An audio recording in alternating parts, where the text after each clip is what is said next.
چند سال قبل حادثه وحشتناکی در ارتباط با یک روح برای دو مرد جوان رخ داد. آن دو که آدریان و لئو نام داشتند حدود ساعت 1:30 شب به خانه برمیگشتند. در آن ساعت از شب هیچ وسیله نقلیه‌ای در جاده به چشم نمیخورد. آدریان رانندگی میکرد و لئو کنارش نشسته بود. آدریان با سرعت مجاز میراند و پیچ‌های تند را به آرامی پشت سر میگذاشت. از آنجایی که هر دو به شدت خسته بودند حرفی بینشان رد و بدل نمیشد.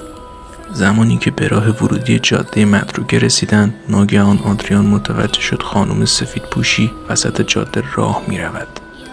پشت آن خانم به آنها بود و در نتیجه فقط موهای بلندش به چشم می خورد.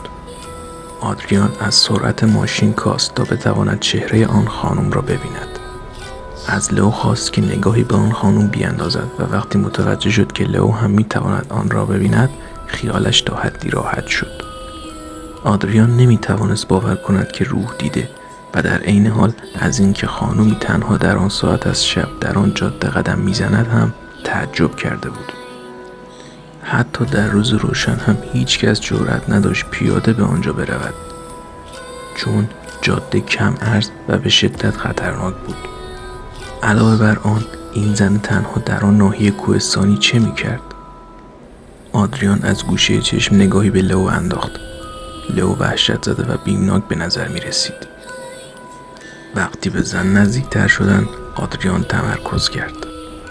زن به آرامی رو به آنها کرد و آنها در کمال حیرت و ناباوری متوجه شدند که او چهره بسیار کریه دارد و قطرات خون را روی صورت او دیدند. آدریان حتم پیدا کرد که او یک انسان نیست. در نتیجه به سرعت پایش را روی پدال گاز فشار داد و تصمیم گرفت زن را زیر گرفته فرار کند. ولی نمیدانست بعد از این زیر گرفتن آن زن چه بلایی سرشان می آید. چند ثانیه بعد لئو با تردید به پشت سر نگاه کرد تا ببیند که آیا زن هنوز آنجاست یا نه و با وحشت فراوان سر آن زن را دید که روی صندلی عقب قرار داشت. لئو آنچنان ترسیده بود که نمیدانست چه کند یا چه بگوید. آدریان هم از آینه نگاهی به عقب انداخت و متوجه شد که زن بدون سر در تعقیب آنهاست.